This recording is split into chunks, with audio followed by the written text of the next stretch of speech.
Hello, everyone. Hello, hello, hello. Whoop. Good morning, good afternoon, and good evening, depending where you're tuning in from. I am tuning in from our home. Um,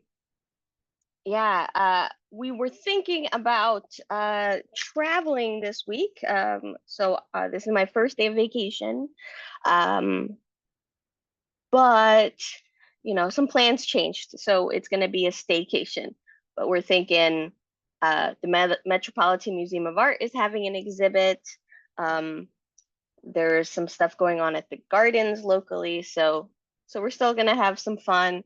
um, and yeah, but we're just gonna keep it local, but thanks so much everyone for hopping on. Oh, here we go. Amy, so Amy's asking, I was thinking about last week's lesson as I walked with my dog. I literally live on the city line of a large city, so nothing foraged would be, in my opinion, safe for eating. That's true, yes. However, what if I were to actually create my balcony garden, adding some potted weed or pest plants to forage from in the coming years? Do you think after a year or so, the greens from plants in the neighborhood would be safe to eat, or should I go out further to gather? That's a great question. So firstly, I mean, I wouldn't advise purposely planting necessarily plants that could be incredibly invasive to the area. I mean, there are certain things like maybe like plantain or dandelion, um, that, I mean, even a mullein that you can grow in a pot, and that should be fine. Um, Mugwort, I mean, I don't know. Mugwort, it's just if it goes into flower and then the seeds were to spread, carried by the wind or something like that, then I think that would be detrimental. But that could also be just keeping them, from flowering. Um, but yeah, I mean, so you can technically, yes, kind of create your own garden, and you might even get some volunteer plants that you didn't plant on purpose, kind of showing up, uh, and that would be totally fine. But yes, plants around the city in terms of like on growing out of the concrete. Um, definitely not safe. Plants that you'll find in like tree pits here in the city, trees, definitely not safe to consume. Um, if you wanted to, yeah, try to go locally, and let's say, I would check like local parks, but areas that are like heavily wooded, like parks that, there are certain parks here, for instance, where uh, they're not man-made. It's like old tree stands that remain that way. We have Forest Park, who that park has always been a forest. It was expanded, and there's human interference in, of course, some areas, but for the most part, a large majority of the park here, Forest Park in Queens, it's like on the border of Queens and Brooklyn. Um, it it's a lot of it was just old growth forest, and I think also Inwood Park as well. So sometimes that's really great, and if you have knowledge, if you're able to contact like someone from their nature center or something like that to kind of verify like, no, they're not spraying or putting anything, then that might be safe. But yeah, you can. So definitely, yeah, adding to your balcony, sure. um but then, do you think after a year or so that the greens in the neighborhood would be safe to eat, or should I go further? No, definitely not. Just not within the neighborhood, um in terms of like, on the ground where anybody could be walking, where pets could be walking, where other things would be. What are tree pits? Yes. That's a great question. So tree pits are basically the area that a street tree is in. So if you're walking down, um, a sidewalk and there's a tree, and so that little area, that little square footage, it's like a square. Here in New York City, they're starting to expand them, so they're making them more into rectangles, which is great because they're giving more room to the roots. But basically, that area around the tree, where they kind of let it have some soil and things like that. And then the rest of the street, is the concrete. So those are called tree pits. And so yeah, now there's like a whole ordinance where they're expanding a lot of them. On our block, they already expanded one of the oak trees, um, which I'm really excited about because that oak tree is super old. I'm hoping they do it to our ash trees. We have two ash trees in front of the house, and their tree pits are pretty small for the size of those trees. So, hoping. I'm actually going to be filming. I'm going to be doing some maintenance on some city trees in the neighborhood. So I'm a care captain of my neighborhood, and I have a permit from the city to um, prune back trees and do some tree maintenance. And we have some trees within like the 2 block radius that are not looking very good.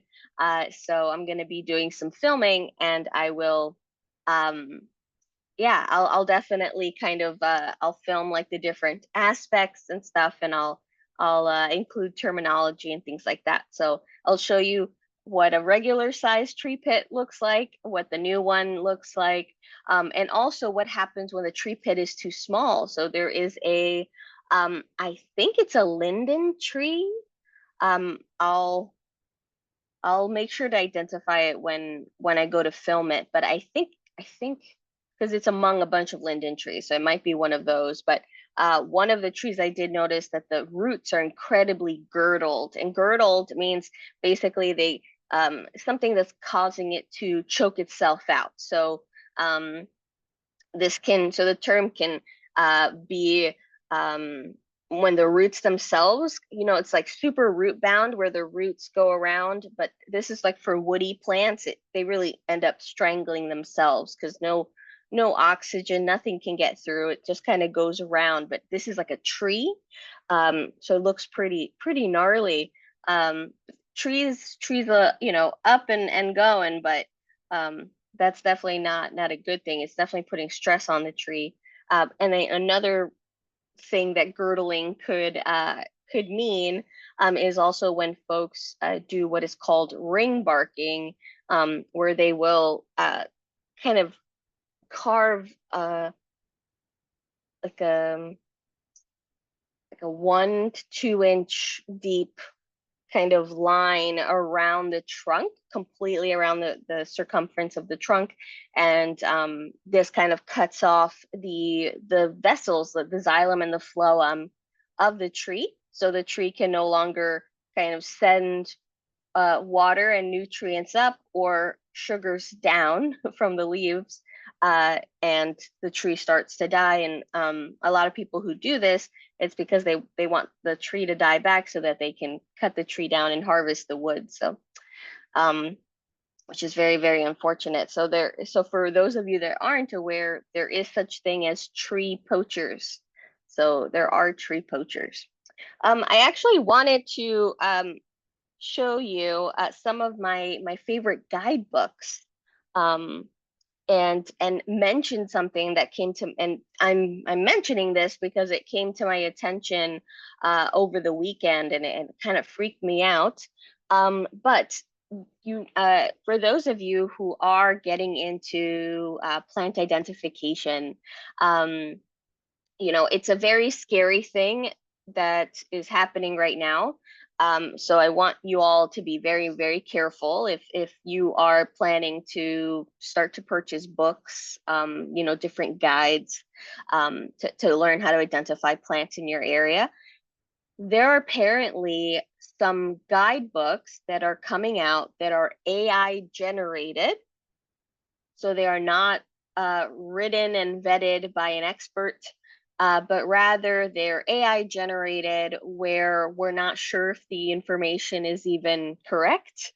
Um, and they are being published and sold as guidebooks, and someone purchased a mushroom guide, but thankfully they know they know how to identify mushrooms, and they purchased this book out of curiosity, and it turned out that the information was glaringly um, incorrect, to the point where it was giving advice on edible versus poisonous, um, in ways that could potentially confuse someone and have them eating poisonous mushrooms.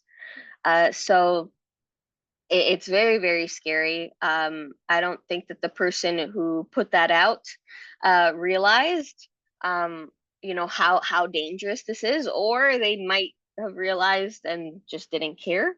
Uh, so please be very careful where you're purchasing your guidebooks from, in terms of like the publishers and things like that. Check the authors. Do they have any credentials? Is this a fairly new book? So just kind of do a little bit of research before you go ahead and buy those guidebooks, because this is scary. Someone can get seriously hurt. Um, Especially, a newbie thinking like, wow, this is great. And no, all of that information is incorrect. So I just wanted to give you that warning that that's actually happening, which is pretty creepy. Um, and show you a couple of my favorite guides, um, that I would definitely recommend, um, that you check out. So I will say that firstly, I do want to mention um, the Peterson field guides. This one, as you can see, is very well used. I have so many tabs in this one, and I love the tabs that I actually. Oh, I have. See, I told you I have. For those of you that have been to previous classes, all my books, when you open them, there's leaves somewhere. This is a ginkgo leaf. I'm seeing even just little uh, stems everywhere. But I was trying to find. Oh, here you go. I love these tabs. They're sloths.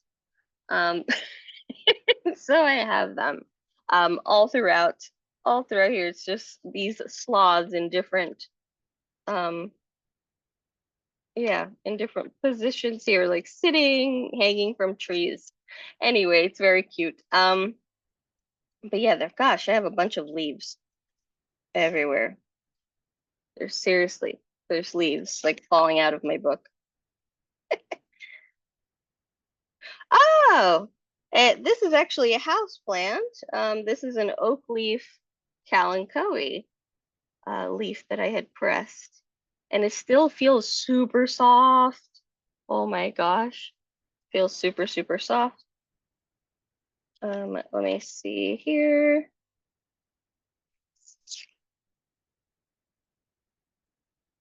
I think this is Taka. I think this was like a bat flower leaf.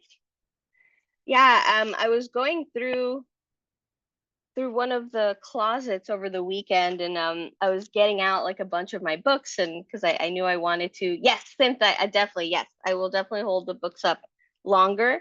Um uh and I was going through some old textbooks from when I was in college, and I opened up one of my biology textbooks because I was like, oh well, this is old.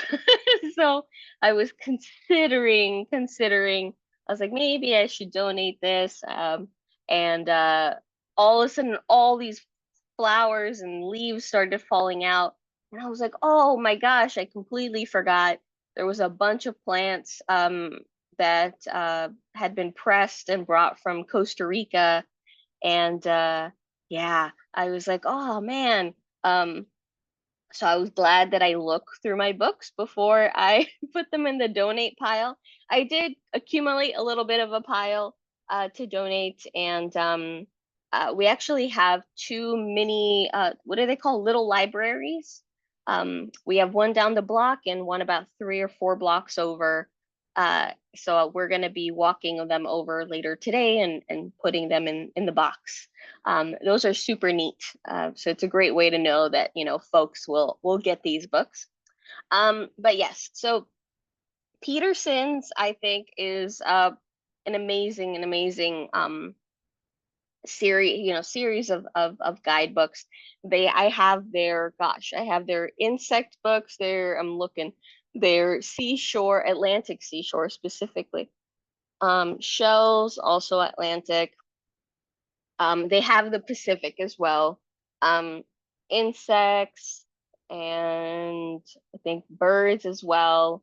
Yeah, so I have quite a few Peterson's Peterson's books. Um, but one of my favorites is the field guide to medicinal plants and herbs. And this is of Eastern and Central North America. And so there are in different sections of North America. Um, there's definitely there in different areas. So hopefully you can find one that works for your area.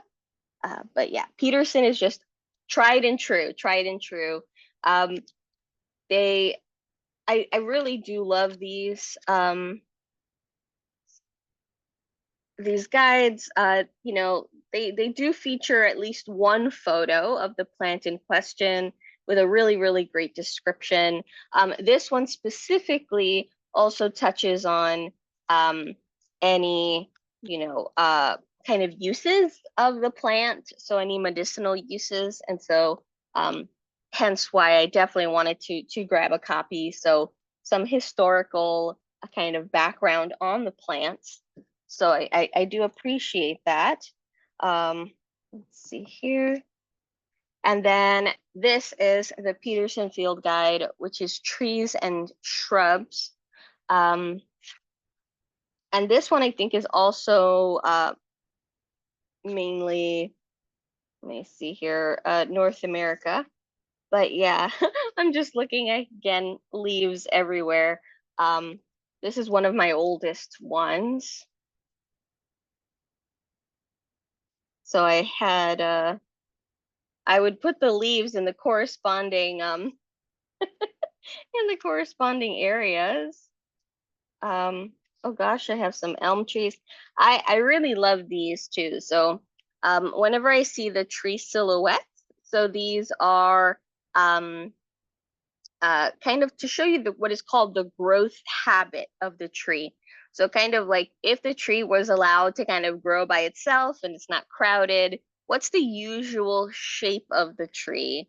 And that, starting to memorize that is insanely helpful if you're trying to get to know your trees. It makes it so it's a lot of fun because like we'll be driving and I can see a tree from far off and kind of deduce what tree that could be. So it is a load of fun, and especially it's a very cool kind of ID feature also during the winter when these trees have no leaves, and you can kind of look at that overall shape and be able to identify them. But yes, the Petersons really great. So the trees and shrubs edition. Awesome. Another great one is Audubon. So for instance, this is the Audubon Society Field Guide to North American Flowers, Eastern region. There is a Western region. So there are different regions. So I am based in New York City, and so most of the ones that I have are North American, kind of like coastal Atlantic, eastern, northeastern region. So most of my guidebooks are going to be centered in that area, but these are definitely available for other areas as well. Now this book, I really like. The only thing I think I would kind of complain a little bit is, well, what they did is that they have all the pictures kind of in one place in one section, and then all of the notes and identifying features on the other. And personally, I understand that this is for simplicity's sake. I like it more when the picture is right next to the plant, just for convenience. Um, but I mean, some of these photos are absolutely insane. It's like absolutely beautiful. So I mean, really, really gorgeous photos. But yeah, I just wish that they were allocated right next. They were right next to, located right next to their little entries. But the Audubon Society also, these are vetted experts. You know that you're getting quality and correct information. Um, so yes. Oh, L. Yes, Since very, very correct. So Peterson is like Sibley for birds, absolutely. And Sibley, oh my gosh, I have a couple of the Sibley guides, and Brian for my birthday got me the Sibley book of the Sibley bird flashcards. So I memorized those. Those are the northeastern species, and then he got me the tree ones, which I'm still working on. So that like the pack, like the size of the ones I know, like the deck is like this, and the ones I don't know are like here. But I'm working on it.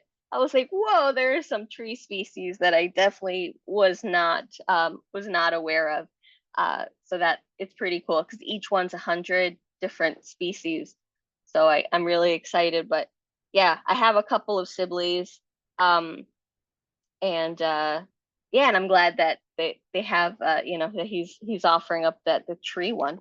um but yeah, so Audubon, amazing. And then Al says Peterson field guides were always super popular. I owned a bookstore, ooh, very long ago, and they were big sellers then. It was the 80s. And in my seed plants class, our professor also had it required reading. I actually have both. We use them for our field trips. They are excellent books. Yeah. Thank you for sharing. Hell yeah. They are incredibly excellent books. I seriously do recommend them. Just the thought that someone is going around um sharing like a fake guides, really, these guides that really could hurt someone. So I was like, that's not cool, especially people getting excited and they're wanting to learn. These are not where you want to go. Also then Newcombs. So I actually have two editions. So I have a couple. So this is where I'm going to show you how I have some old editions and then new editions of the same books. And so, but this is the Newcomb's Wildflower Guide. Really great book. This also, so it kind of, oh my gosh, I have so many leaves in this book. Um, but yes, these also, they don't have photos. So these don't have photos. And what these are broken down is for you to key them out. So it's a little different where here we go. So it separates them by groups, by family groups. Um, and then they're sketches. So they're not color photos. I mean, they're very great. They're great descriptions of the plants. Um, There we go. But they are drawings of the books rather than photos. Um, but this is great. This was especially helpful when I did a whole class where all we did was talk about asters, and like, oh my gosh. So asters, Asteraceae is a huge family of flowers, which include mugwort, sunflowers, daisies, um, echinacea. So a lot of black-eyed Susans. So um, very big family, and oh my gosh. that was a lot. Um, but I'm seeing here, I think this was dogbane, some dogbane. This was a seed pod, and I loved it because you could see how the seeds were in the pod with the fluff. And I managed to press this. This is actually pretty old. This has to be a little over 10 years old now. Um, yeah, I totally forgot about these. I have uh, different like binders with pressed plants where it looks much more scientific where I have the plant and then I properly have it labeled with the date and the location and the species name. And I would sit down and do like a couple dozen and then I'd put them away. And yeah, I have to go back to doing. I don't remember the dates of any of these or locations necessarily. I mean, I can't identify the species, but yeah, I need to find a more permanent home for all these leaves and flowers that I have that are falling out of my books. But I wanted to show you this one. This is sassafras. This is sassafras. Yeah, Elizabeth, definitely. I'll put them in the chat. No worries. Um, this is sassafras, and there sometimes are funny ways that I like to memorize scientific names, and so if it sounds similar to some like another word, I try to think of something funny. So for me, if it's funny, it tends to stick.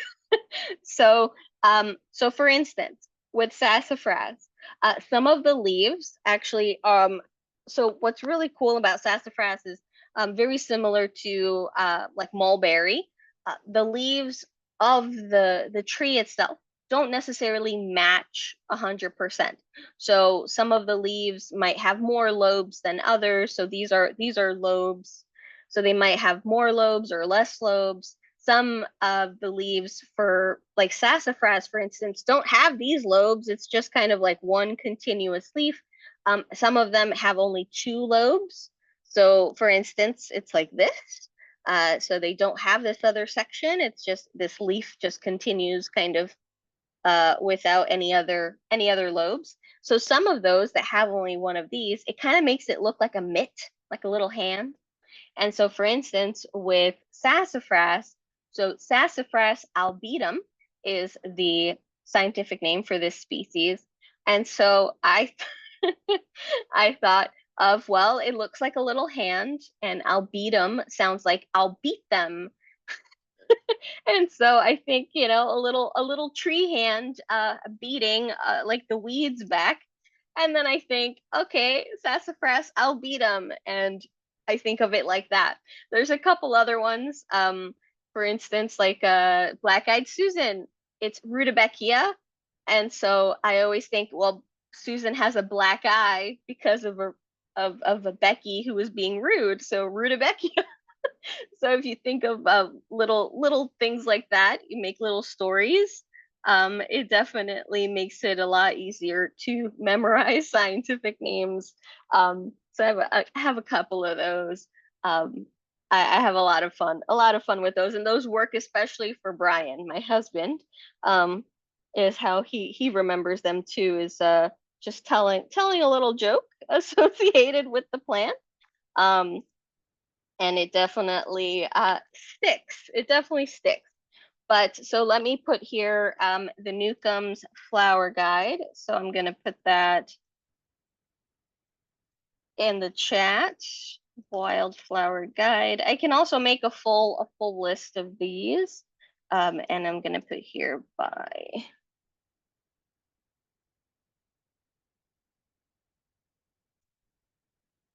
So even if you're able to only find a previous edition, I mean, it's great. They just, they still it still has some really uh great illustrations. It's basically the same book. There's just some updates in terms of maybe some plants that have been kind of have been updated, have kind of been updated. in terms of the families, or some more plants have been added. I just realized I have some lobelia here. So this one actually does have some color drawings. And then I have whoops, the pressed lobelia right there.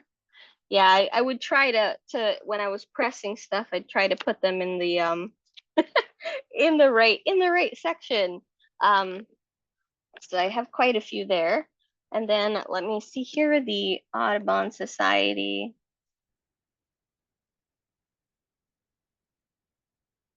field guide to North American. So that's Audubon, um, the Audubon Society field guide. Definitely check out their other field guides. So they don't just do flowers. So you can definitely check that out. And then the Peterson field guides,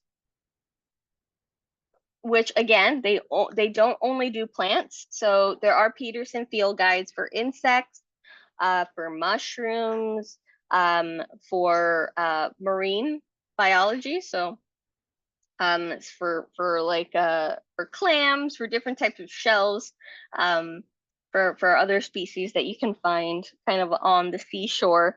I took a marine biology course, and those were required reading for that course. Um, and I love that.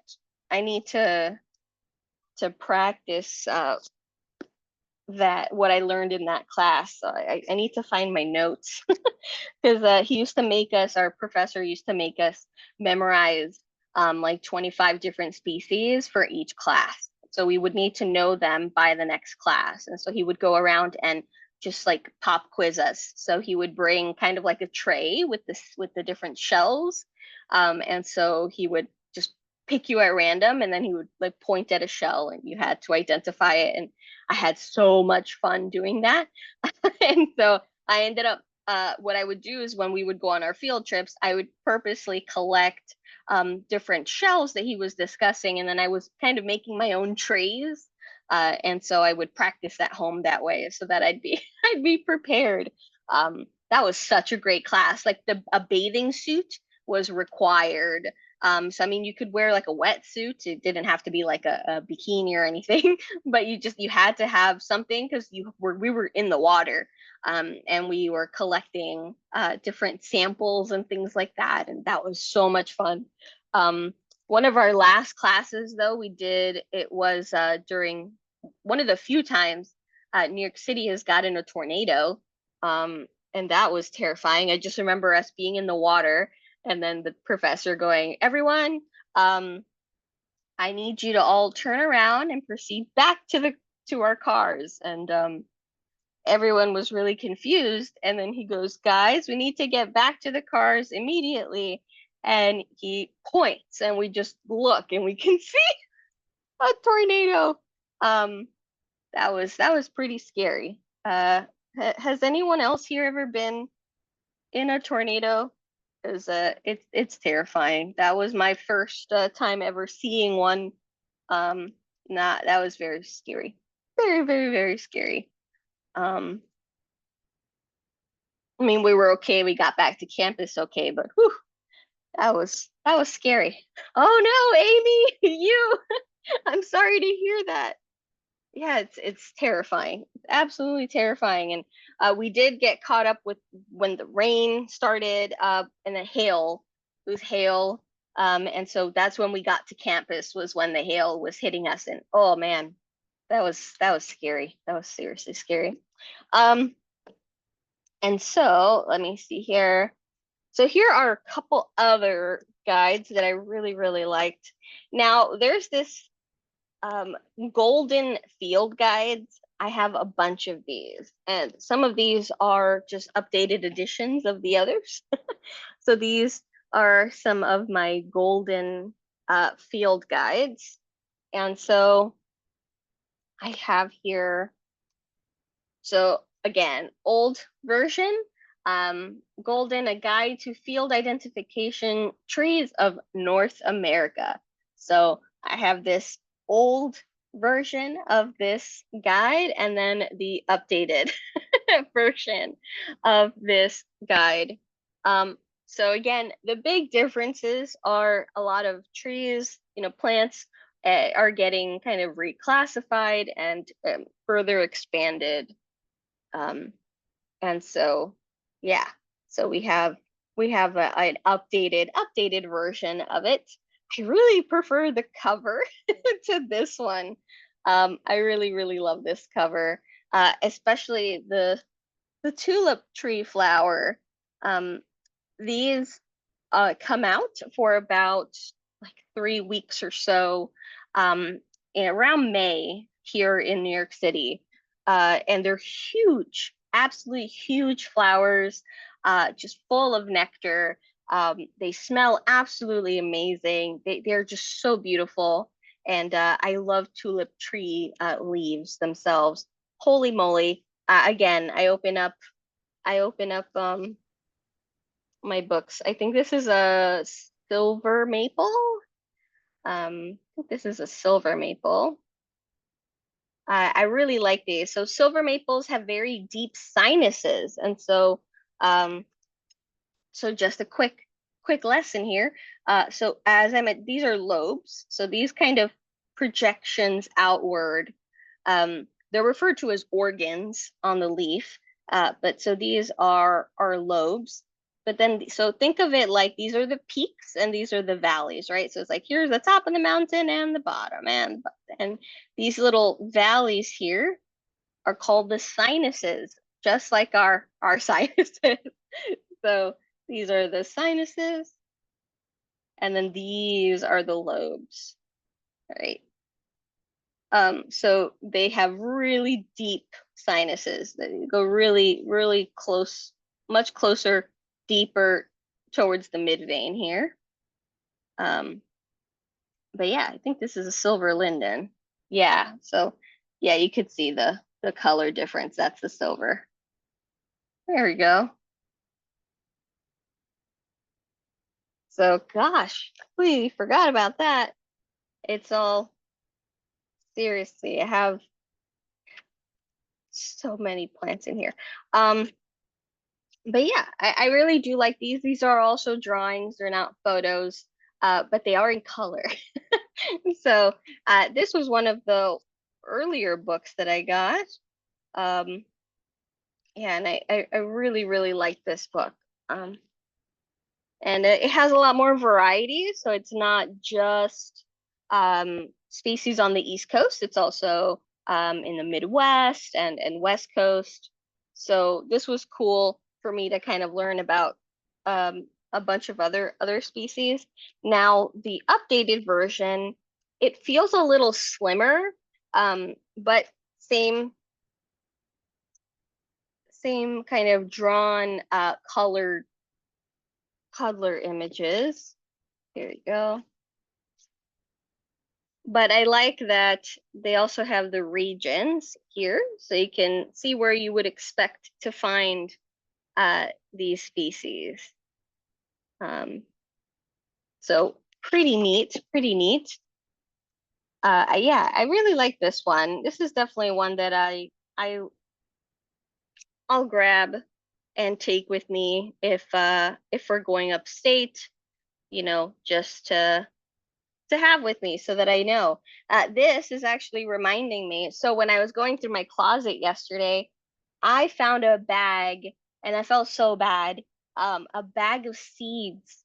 And I don't know, some of the bags, some of them were just, it was gone.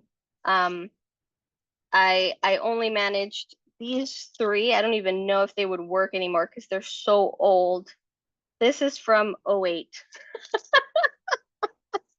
Um, but they're dill seeds from '08. Then a wildflower mix. So there's a couple in here which are not native. But I bought this years ago. So what I was actually thinking of doing is, these are also super old. and I'm thinking of trying to separate out the seeds just so that I can learn how to identify them. Um, so Chinese forget-me-not, Siberian wallflower. Um, yeah, there's some cool ones. So I might just use this for educational purposes because there are some that are not native here, so I don't want to like throw them outside. Um, and then some tomatoes, some large cherry tomatoes. I can't believe this. I did not realize that I had a plastic bag of seeds. I must have purchased them. I had put them in the closet like years ago. And then I completely forgot. But then I did find these and I put them here because I need to take pictures of them. I have no idea. I put this into an envelope and I have no idea what they are. Whoops. There's three. There's three. And I might crack one open so that I see what in the world they are. But yeah, they were in an envelope. And that image in the guidebook just reminded me. And so I have no idea what these are. So I'm gonna have to crack one open and take a look at those Oh yeah, right. I was thinking beans of some sort. I definitely went through a phase in my early early 20s where I was obsessed with different types of beans, and so I had collected like so many different species. Um, and so I don't know if if it's possible, right, that these are some types of beans, but somebody just said or wisteria pods. That could be it. There are wisteria that grow in Central Park, and that's one of my places that I would always go and collect seed pods because I love to open them up and look at them. And so I have no idea what these are. So we'll find out what these are. Um, yeah, I have no idea. I'm hoping the seeds are identifiable. They might not be viable anymore, but at least I hope that they're in a good enough condition where I can identify them. But yeah, um, yes, I will definitely try a germination test and just see. Hey, I mean, they've been sitting there, and so we'll see if they work, if they're still alive. Um, we'll find out. Um, and I just wanted to show you this one. So the Golden Guide. So I have two here. I have this kind of compressed version, Golden Guide Wildflowers, um, tiny book. Um, with they're not a lot. It's not a lot of information. It's more of like a little description of different types of wildflowers that you'd find. Um, but yeah, it's not very expansive. It's a neat book. I definitely like it. I'm glad that I grabbed it. This was one that I actually found um, thrifting. So really beautiful images. So I am happy I picked it up. Um, here we go. But it's not a lot of information, right? Yes, L says sometimes simple is better. I like the color illustrations. Yes, these illustrations top notch, really beautiful. Um, the colors, everything, absolutely gorgeous. And they also have a little area where it includes the region. So that's definitely very helpful. Um, but yeah, not as much information. And then this one, so it's the same publisher, it's a Golden Guide, but much goes into it much more. Um, so I definitely appreciate that. Also color illustrations. So this is one that I also got for a wildflower class that I was taking. Oh, these are golden rods, right? Yeah, these are golden rods. So Solidago. I actually saw a couple when I went upstate, not this weekend, but the weekend before. I'm actually going back there this upcoming weekend. So I'll see what if I can get some more photos. Um, yeah, it was so beautiful there. But yeah, these are some different types of golden rods.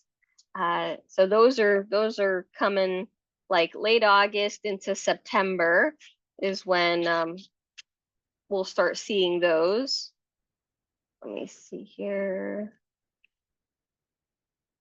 Oh, these are so beautiful.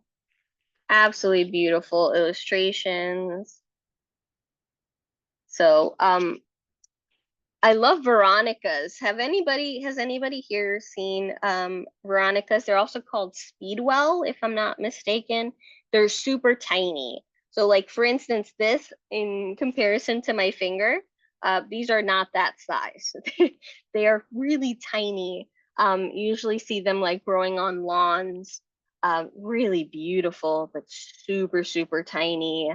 Oh, really? The Kimhe, our goldenrod is in full bloom in Southeast Ontario. That's awesome. Yeah, here we I just saw some yeah, I think it was I saw some blue stem.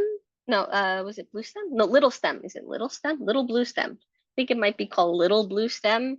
Um and forgetting the other one, but it wasn't like a huge one. Oh gosh, here we go. This is a red clover. It didn't press very well. I see that some of the leaves had gotten bent, but the flower actually retained a nice amount of color. So, gosh, this has to be almost like 10 years old at this point, maybe more, has to be more. Um, but that's neat. Didn't expect to find that. Um, yeah, that's a whole thing. I really have to I have to go through my books. Um, I was gonna ask everyone if that would be of interest is just how to press. Oh, passion flower.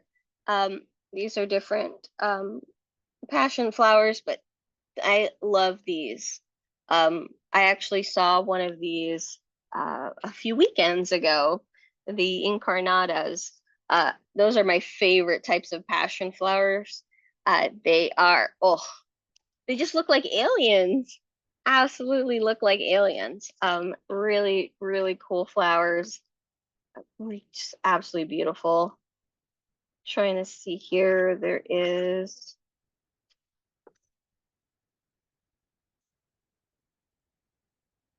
Ooh, what's that?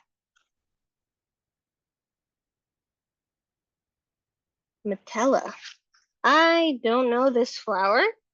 Now I need to find this flower. This looks really neat. I've never seen these. I don't know. I don't recall even looking at those. Definitely I've never seen those in person.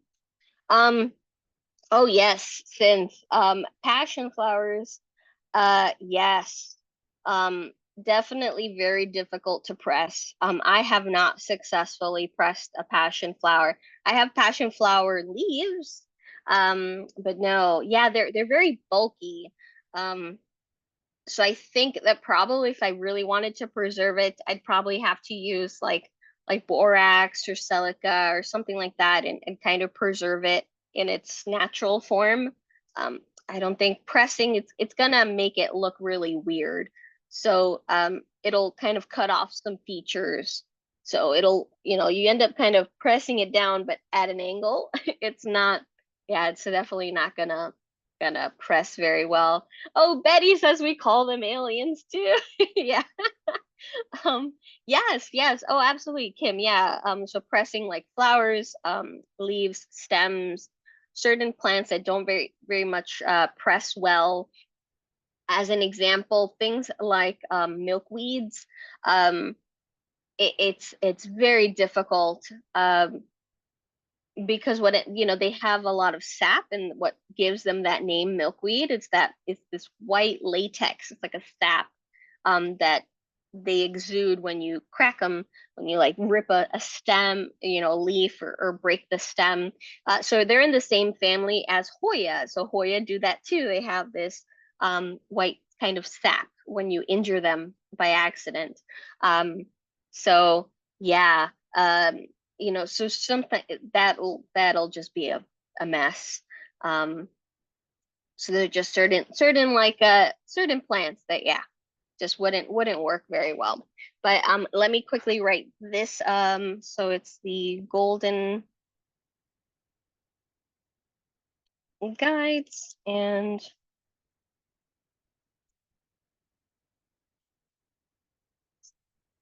bless you. Sorry, one of the cats just sneezed. Here we go. So golden guides. So definitely check them out. This little one, if you can grab one, if you just want a little one, it is worth it. It's a really nice one. Um, so it just says wildflowers in comparison to the expanded version. Um, but yeah, golden, pretty good.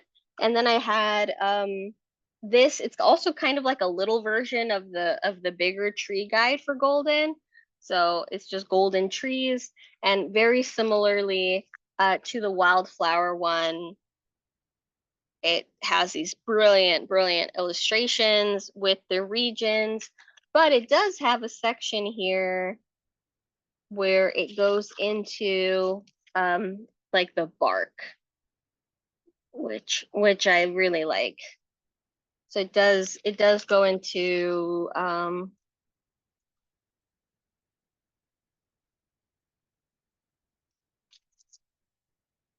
the bark. Here we go. And some of the, like, the acorns, some leaves. So it goes into a little bit more than the wildflower one. Oh, here we go. This is another tulip tree flower so that you can see. Absolutely beautiful.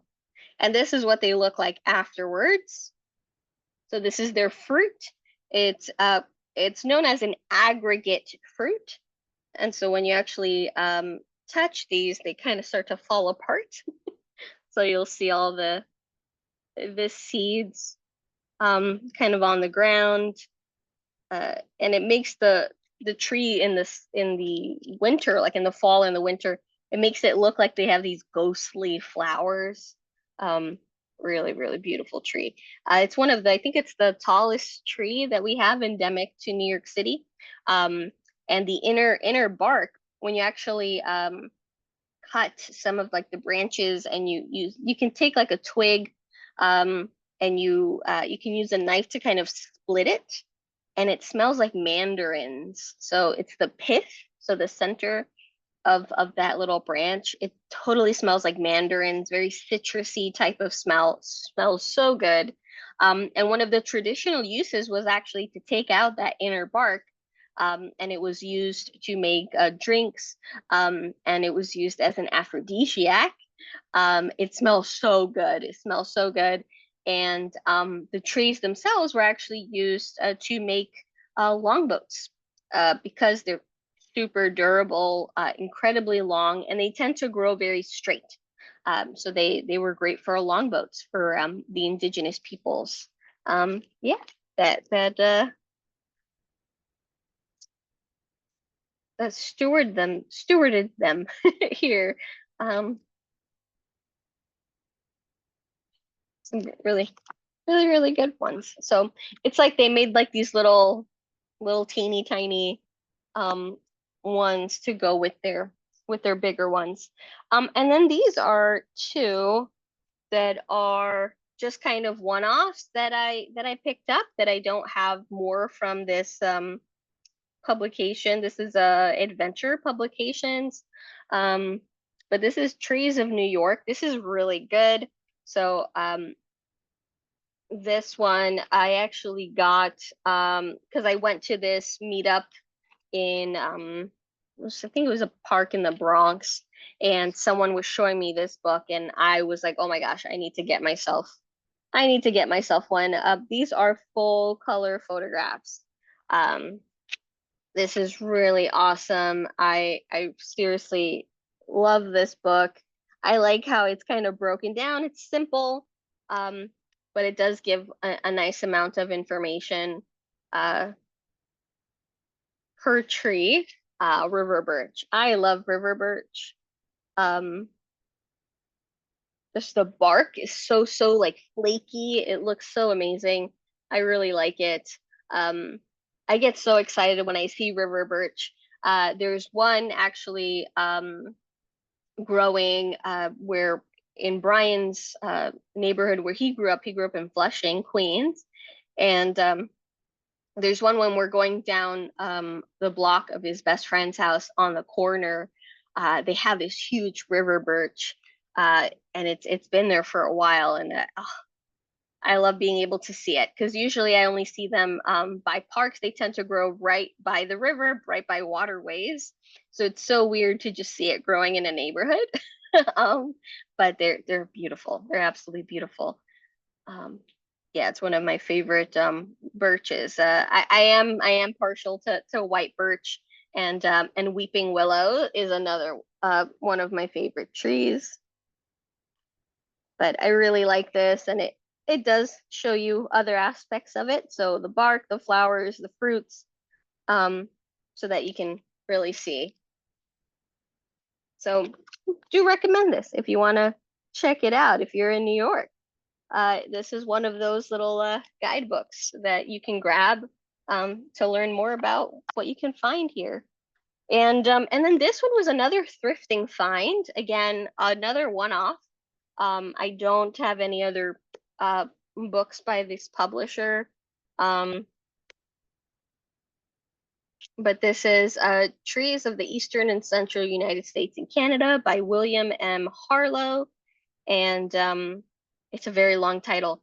The identification, habits, distribution, wood lore, and uses of conifers and hardwoods, both native and escapees, illustrated with over 600 photographs. So that's a mouthful. I love this illustration here that really shows you the parts of a leaf, sorry, of a twig. This looks like it might be like a hickory. Um, I wonder. Oh yeah, butternut. Butternut. Um,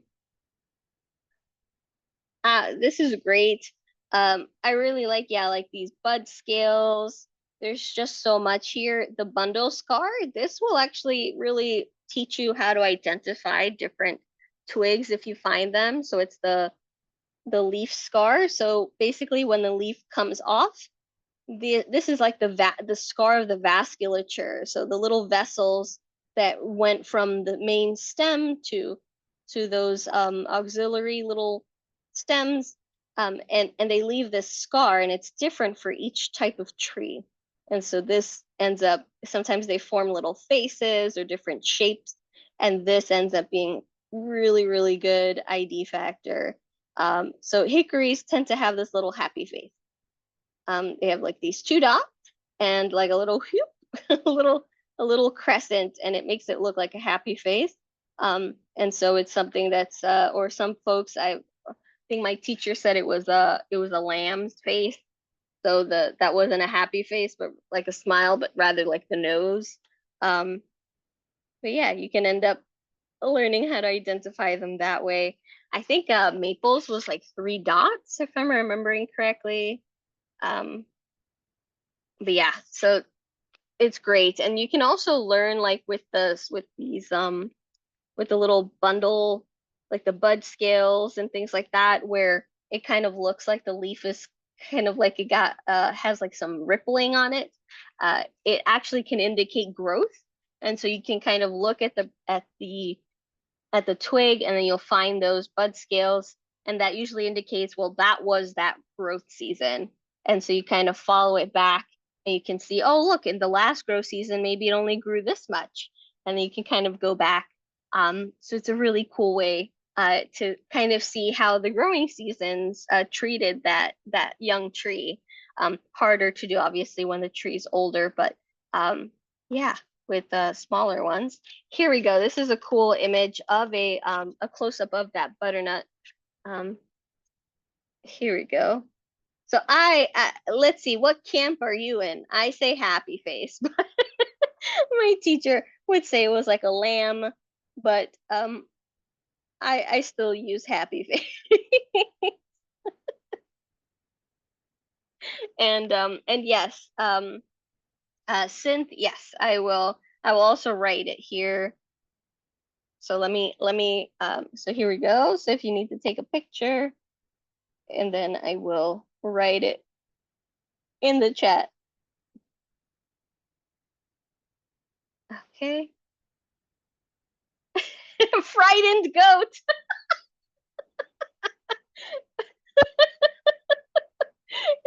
Okay, so you're in the goat camp. Um so I went with happy face, but yes.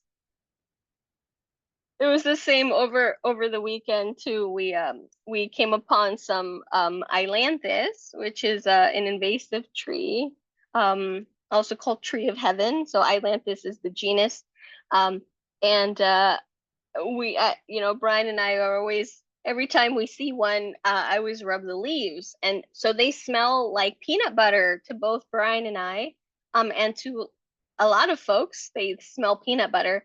Other folks don't smell peanut butter. It smells like urine, or it smells like really bad to them, and we just smell peanut butter. So if you come across a tree of heaven, rub the leaves and smell it, and tell me what camp are you in? um because yeah, it's it definitely smells like peanut butter to us. But yeah, so trees of eastern and central United States and Canada, by William M. Harlow.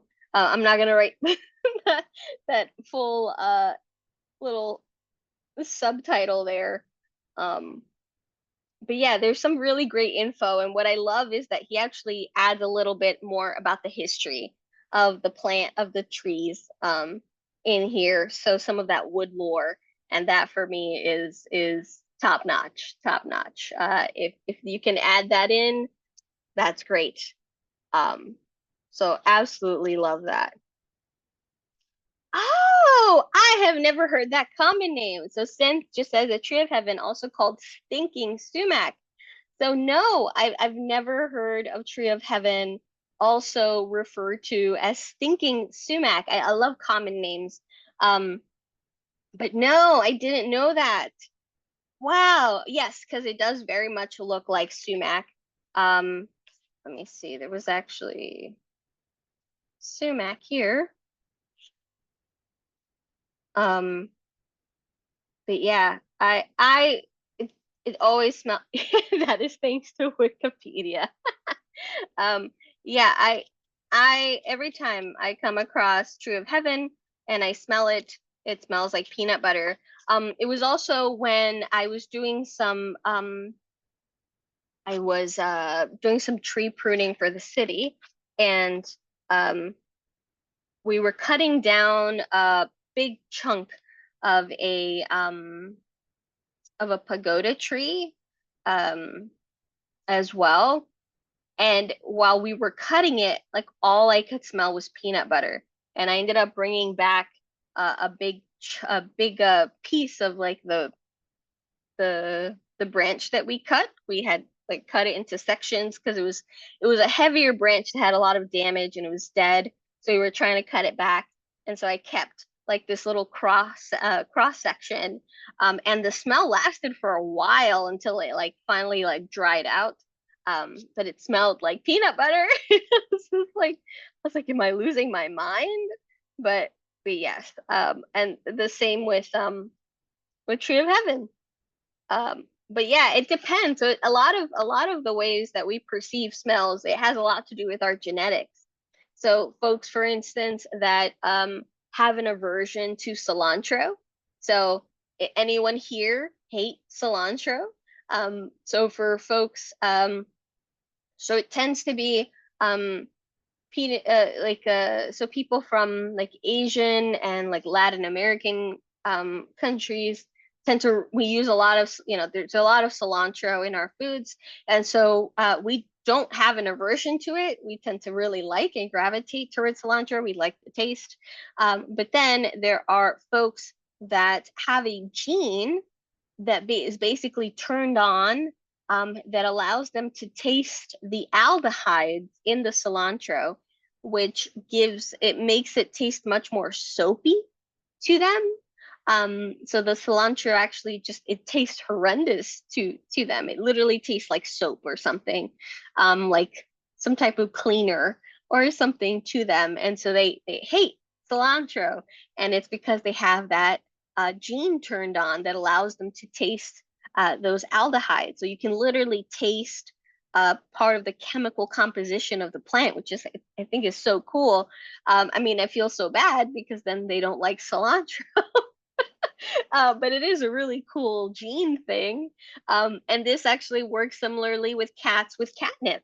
So catnip is also it's genetic. What like their love of catnip is genetic. So if I think it's the last time I checked, it was like 74% of cats have that gene that makes them sensitive to catnip, and they love it. And they'll rub themselves, they'll roll around, they'll act crazy. And but yeah, the what's it called? But then there's a percentage of cats that have no response to it whatsoever. They just smell it and they're like, okay, and they don't even care about it. So yeah, and it's all about a gene that lets them kind of perceive it in the smell, versus not having the gene, and yeah, they don't care about the cat. So that's pretty neat. Oh, Synth, thank you. So Wiki says all parts of the plant have a distinguishing strong odor that is often likened to peanuts, cashews, or rotting cashews. Ah, so good, good. Okay, so yes, definitely not alone. Not alone. I was happy when Brian was like, "I smell peanuts," and I was like, "Yes, yes." I've had quite a few folks when I've done walks, and I showed them the plant, and they're like, okay, this does not smell good at all. Um, there's some other really great leaves that also smell really good. Um, sweet gum trees. Um, so they can be found in North America, and they can also be found in Central America. I'm not sure if they can be found in South, but I know I saw quite a few in El Salvador as well as Costa Rica. Um, the sweet gum leaves, when they start turning colors in the fall, they smell like juicy fruit, like that gum. Uh, so really, they smell really, really good. So those leaves smell really nice. Um, oh, also in the fall, spice bush, spice bush leaves, as they start to turn yellow, they have like this really citrusy type of scent to the leaves. So, so good. So I really love when the leaves of something very like scented like that. Mugwort as well has a very piney type of scent. With garlic mustard, you have to really like rip the leaf off and crush it to really get that scent. So you don't get it just by like rubbing the leaves, unfortunately. But yeah. Ooh, Synth. So for the tree of heaven, and male plants emit a foul smelling odor while flowering to attract pollinating insects. Yes, and yes, and sweet gum is liquid amber. Yes, I think it's liquid amber styraciflua. That might be the scientific name. I think so. I need to, I need to polish up on my tree scientific names. But I think it's liquid amber styraciflua, styraciflua. Um, I believe so. Um, yeah, yeah. I need to.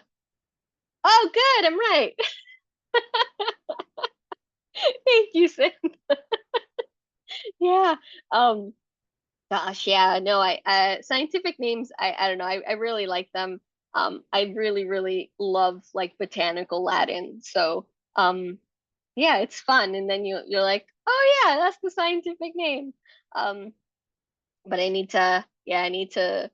I have these really cool flashcards that are washable. So they're so basically they're magnetic, which is really neat too. But they're also you can just wash them like with a sponge, or you could just wipe them with like a wipey.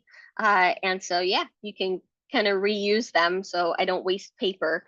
So I have a pack of those that I've been using to practice different scientific names. Um, yeah. Oh yeah, there we go. Yeah, yeah, yeah. Uh, so I really like the I like when yeah, that especially places where they're doing, classes where they're offering classes, and they actually have like the common and one of the common, because sometimes there's like several common names. But yeah, with the scientific names, and oh, and yes, 6 days, it can often be out of date. Oh yes. So just so you're aware, I believe it's every 7 years. I think it's every 7 years. There's basically this big international, it's like oh my, it's a really long name. It's like the botanical taxonomic um naming a conference or something. It's like super long name. But basically there's like this big conference every couple years, and then folks kind of come to present new evidence, right? So maybe there's new genetic evidence on how plants are now being reclassified. So so for instance, one of the more recent of uh, changes that came from like this kind of cumulative, like, okay, cool, kind of understanding, was like snake plants, for instance. They were Sansevieria, so they were considered like their own whole group. And now, as we understand it, thanks to DNA, they're actually a Dracaena. So snake plants are in the Dracaena family. So they're related to, like the dragon trees, um, and these other house plants that we have, Dracaena plants. They're literally in the same family. So it's no longer like Sansevieria trifasciata, which is like the most common snake plant that's sold. It's now Dracaena trifasciata. So uh, yeah, and then it takes a while for folks to kind of catch up, because you'll still see tags in stores with snake plants still referring to them as Sansevieria. And it's just because it takes a while for folks to catch up. I still see folks calling yeah, just different plants, like having like tags that are way way outdated. So I feel like yeah, they just it takes like, I think, maybe a couple decades for it to actually get updated. So yeah. Oh yeah, synth, but when oh my gosh, DNA was first being used to rename, it really messed up my botanical book collection. Yeah. Yeah.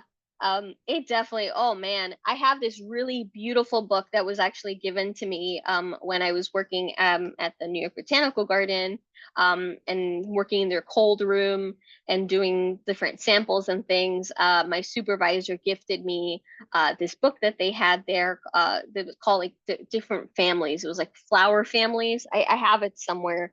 Um, and beautiful book. And it like broke down like different types of flowering families, and it's so out of date. Um, it's like they a lot of those it has been completely restructured. Those names, like some of those names are no longer even being used. And so Yeah, it's pretty. Um, so yeah, it's been, yeah, it's very out of date. It's still really cool. So I mean, I love that book. Yeah, it definitely does a number on when you're learning, because you're like, oh, okay, cool, I finally got it memorized, and then it's like, oh well, guess what? They just got reclassified.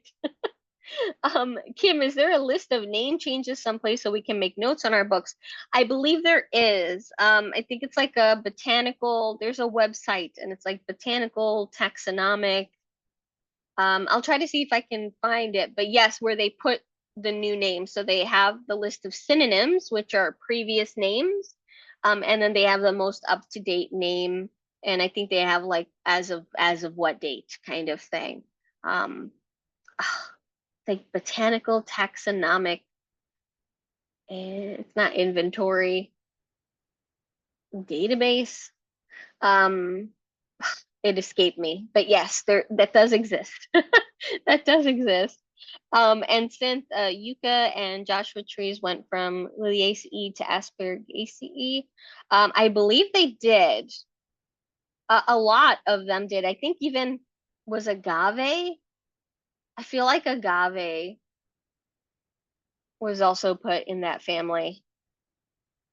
I'll have to check. But yeah, there was like a lot of shifting, and it was really interesting because a lot of these plants were found that they just looked alike. So it's what's known as convergent evolution.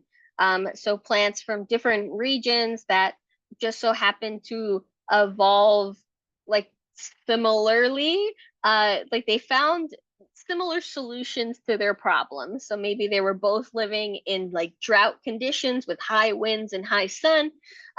So something like cacti and euphorbia, right? So euphorbia, they have thorns. And so, people refer to them as cacti, but they're not cacti. So they are like a stem succulent, but they aren't a true cactus. And but they evolved similarly to cacti, that have developed these spines, which are modified leaves, um, and also a stem succulent, and use, they reserve that moisture to put up with those similar elements, right? So it's super cool when you think about it, like completely unrelated, but they still kind of figured out. Yeah, again, they came up with like the same solution to their problems. And so it's easy to think like, okay, so you could see why folks would classify them together and think that they were the same just based on what they look like. But then yeah, once DNA, and it's like, wait, no, that's very different. That doesn't work. Oh yes, yeah, synth yucca. Yeah, I was pronouncing it like in Spanish is yuca. Yeah, but yes, I know that in English it's yeah, yucca. But yeah, it in República Dominicana, where my father's from, yuca. That's it's a different yeah, but we yeah. Yeah, oh man, I really want to go to Southern California. I want to go to California in general, but I've never seen a desert. Um, so I really want to go to an area that has like more desert-like conditions, with drier conditions at least, Um, gosh, I really want to go. Maybe even Arizona. I'm thinking I'd like to go to Arizona, especially at night. I want to go to the desert at night. Of course, with like a group, not by myself, but yeah, with like headlamps, and I'd love to. I'd absolutely love to. Um, oh no. Um, don't go next spring. The seeds have been washed away in all likelihood by Hillary. Oh yes, the hurricane, right? The Hurricane Hillary. Um, yeah, oof, yeah. Um, I've been seeing. I saw that it was expecting to hit landfall. I didn't realize that if it's has it already hit. Oof. Yeah, the weather has been something else. My mom was sending me videos from Costa Rica that they've been having really bad um, storms, and it's been really messed up. She said it's like they've never had a season like this. It's been incredibly hot, and then it was like raining a little bit at night. Um, but it's just been so much hotter than usual. And then when it does rain, I mean, it's crazy. They keep getting hit by storms. And there was this huge flash flood, and she was sending me videos. Like it's horrible, horrible. Uh, just oof. Yeah. Spring pout ion. Oh, spring out. Spring out in SoCal is glorious. Oh, and so it sounds like yeah, so the hurricane already hit. Oof. Yeah, I really want to I would really I want to go to yeah, like I said, I want to go to California. I've never gone like I think the farthest out west we've gone is Colorado. Colorado. So I've stuck very much I mean I have seen the Pacific, but that was in Costa Rica, and so yeah, it's but I've never I have to go. I have to go. Um I wanna God I wanna like check out so many different areas. Like the oh I wanna see the Grand Canyon. Um yeah. So there's I need to go out west. We need to get a get like a rent a van, like an RV, and just go and check it out. Oh, that'd be amazing. Then oh, Anza Borrego Desert State Park. What? Yeah, there's I that would be awesome. Hell yeah. I would love to do that. Coordinate with folks and yeah, try to get out there and see different things and meet some of you in person, and you can show me your favorite spots. That'd be great. I'd love to do that. Absolutely. So that oh that'd be awesome. That would seriously be awesome. Um yeah, I want to see more different types of ecosystems. I'm very familiar with like more tropical like rainforest ecosystems, and then with like the northeastern kind of like, you know, our kind of forested um areas, but I I wanna explore more.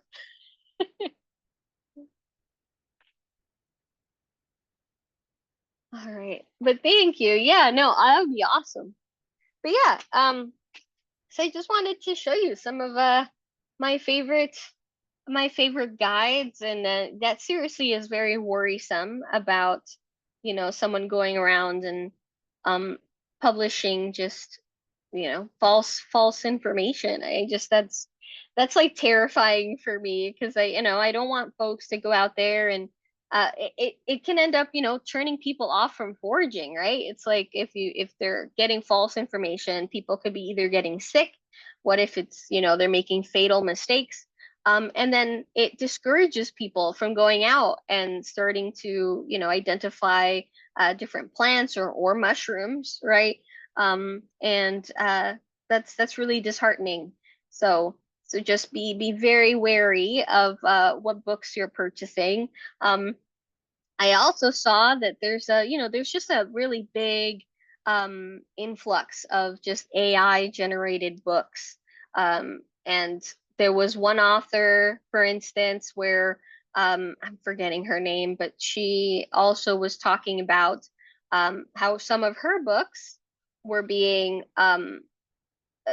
so her name was being used on AI generated books that are not by her, but it was like weird, you know, random titles, and these books were horrendous, and they were not hers, but her name was attached, and then it was assigned to her on Goodreads.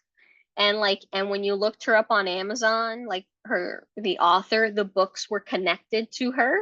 And so she was trying to talk to Amazon about like take those books off of my I'm not like off of my page. I'm not associated with those books. So somebody, made these books, attached her name to it and to give it that credibility, and people were buying them and giving bad reviews, and they're not her books. There was that, and then, you know, um, there was like a whole thing too about yeah, folks just it's really terrifying. It's just terrifying to think about.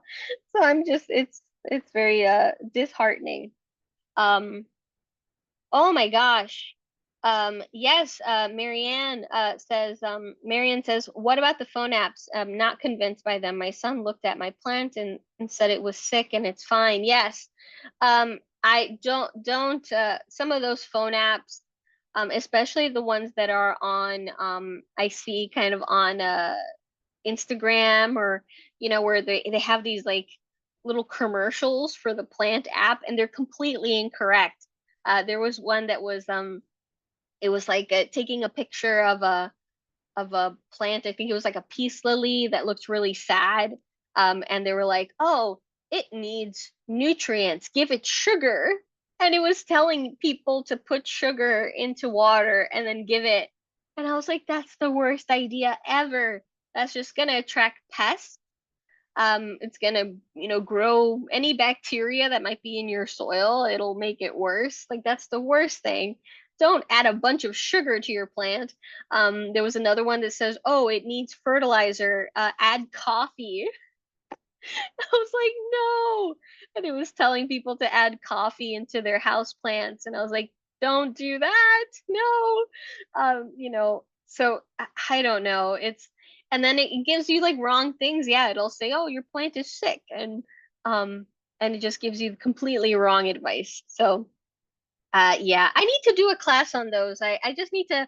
I've been like so about those apps, and so I don't use them personally, but I feel like I need to. So what I'm gonna do is I'll do that this week. I'll download a few, um, and then I'll experiment with them. And so I'll do a class on that on some of these apps and whether or not they're helpful, and pros, cons, overall rating. Because yeah, there's I've seen some really bad horror stories. So yeah. Thank you, Cheryl. Thank you. But thanks so much for everyone for tuning in. I hope that you enjoy the rest of your Monday, the rest of your week. I hope, yeah, it's just relaxed. Please stay safe, and yeah, I hope I'll see you next week. And yeah. Yeah, have a great one, everyone. Happy planting.